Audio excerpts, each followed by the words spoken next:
Hello, and welcome to the 6th episode of Rochester Philharmonic Orchestra's live stream living room series, where musicians from the RPO provide music every Saturday at 6 p.m. from our living room to yours. My name is Aaron Mossburg. I am a violist and happen to be the most recent hire in the section as principal violist of your Rochester Philharmonic. This week we are coming to you from my living room in the Park Avenue district of Rochester, New York. The three pieces I have prepared for you this evening are some of my personal favorites, Bach Chacon, Flight of the Bumblebee, and Schumann Märchenbilder, also known as fairy tales. We would love to hear from you, so if you have any questions or comments, please feel free to post them in the comments section below. I will answer them either between pieces or immediately following the concert. I'll be starting things off with Johann Sebastian Bach's Monumental Chaconne. Johannes Brahms was quoted as saying this about the Chaconne, quote, "On one stave the man writes a whole world of the deepest thoughts and most powerful feelings. If I imagined that I could imagine that I could have created, even conceived the piece, I am quite certain that the excess of excitement and earth-shattering experience would have driven me out of my mind," end quote. The Chaconne is the fifth and final movement of J.S. Bach's Violin Partita No. 2. It was composed sometime between 1718 and 1720, which means that we are now at the tricentennial of its inception. Surprisingly, though, it wasn't published until almost 100 years after it was composed. Many historians believe that this movement was written as a tombeau, or tombstone, for his wife Maria, who died unexpectedly before Bach returned home from traveling with Prince Leopold. A chaconne is similar to a passacaglia in that it starts with a melody, a tragic opening theme, and this melody repeats itself through 64 variations from beginning to end. Bach's Chaconne is quite the emotional journey, divided into three major sections, perhaps expressing the turmoil in the composer's life. The opening, which is dark and foreboding, the middle section, which is hymn-like and peaceful, reminiscing of his joyful memories, and the final section transitions back into minor with a reiteration of the first theme, as a final goodbye to his beloved. Please enjoy Bach Chacon.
Thanks so much for tuning in. For those who have just joined, my name is Aaron Mossburg, and the host of this week's RPO Living Room series. The piece you just heard was the illustrious Bach Chacon. And for a happier change of pace, I'm excited to introduce to you my sweet pup, Rosie. Hope you can see her. She's a little heavier, else I'd pick her up. And let's see, are there any questions at this time? Looks like there's one question.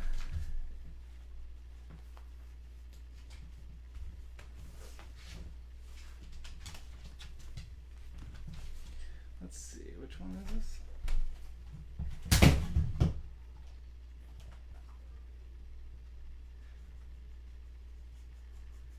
Actually, we're having troubles finding it. We'll come back to that a little bit later.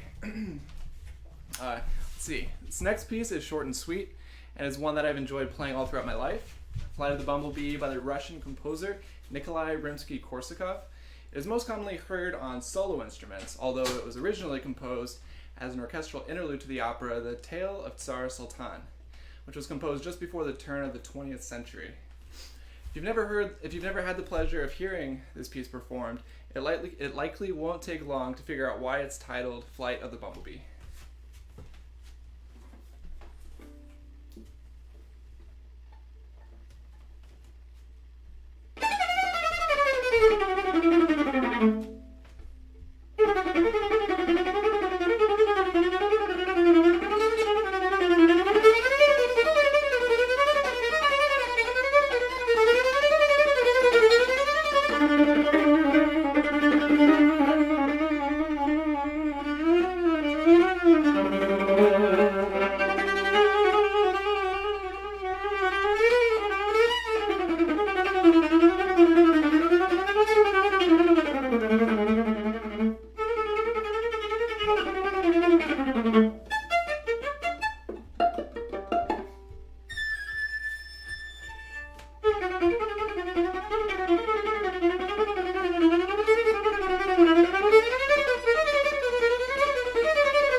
before I play this final piece I performed to, actually it looks like a question is available here.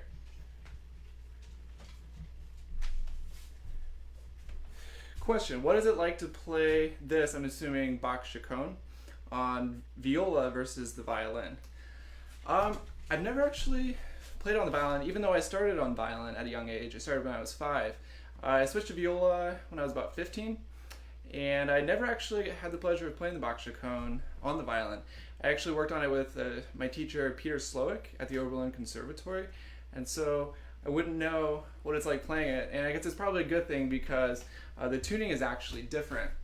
On the violin it's in D minor, and on the viola it's in G minor, so it's probably good that I'm only familiar with that particular piece on one instrument versus the other.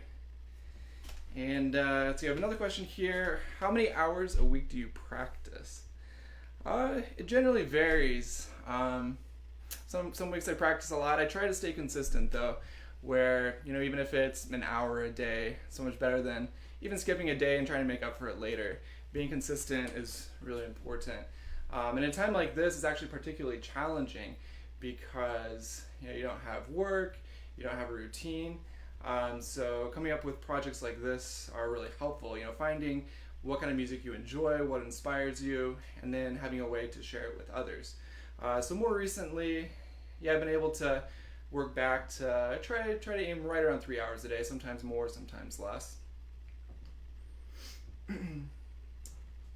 And question number 3, and this will be the last one I answer before the end of the program, but then I'll answer the rest of them later. What is it like? Actually, let me read the exact wording one more time. Actually, it looks like 4th question, so I guess 2 more, and then that'll be it. Would you mind telling us about your family? Yeah, so I'm actually one of 9 kids, the second oldest, and it was kind of always like having a party, honestly. There are always so many of us. There's always something going on. My mom used to say there's never a dull moment. So honestly, yeah, it was crazy. It was fun. I love my family. Yeah, so let's see. And then, who is your hero? It's a tough question. I have to probably think musically. Oh, I don't know. I mean, I guess there are a lot of people I look up to. I would have to say both of my major viola instructors, Peter Slowick and Robert Vernon. I really look up to both of them in a lot of ways and really learned a lot. And I feel like they deserve a lot of credit for my development and pushing me to, always keep working, keep striving, and yeah, so I would say they're both right up at the top of the list for me. Sorry, my glasses keep fogging up. Okay. Before I play this final piece I've prepared for you this evening, I'd like to thank you all for all of your support to the Rochester Philharmonic, whether it's tuning in here, sharing, or liking RPO's material on social media, or whether it's in the form of giving to the orchestra financially. It all makes a difference, and we are very thankful to you and the part you share in such a noteworthy cause. Finally, I'm excited to share Robert Schumann's American Builder, Fairy Tales. We're taking a small step back in time. Robert Schumann completed this work in the spring of 1851. There aren't too many clues as to a specific story behind these fairy tales, but I believe Schumann allows us to create our own stories or images while listening to the music. There are 4 movements in all. The first is a soaring and somewhat melancholic introduction. The second movement is much more joyful, heroic, and equestrian in nature. The third movement is more dark, mysterious, and frightening. And the final movement is lush and beautiful. A great reminder that we will soon overcome these adverse circumstances, and as soon as it is safe to do so, we cannot wait to provide live music to you again in person at our beloved Kodak Eastman Theater. Thank you so much for tuning in, and please join us again next week to enjoy a wonderful concert by the amazing Haley Granger, our new second flute, and her talented husband Kevin on bassoon. You will also get to meet their new golden retriever puppy, Murphy, who is soon to be fast friends with Rosie. This is Schumann, American Builder.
Thanks, and see you next time. Oh, it looks like there might be a few more questions. So yeah, let's do a little question and answer right now. Let me set my instrument down really quick.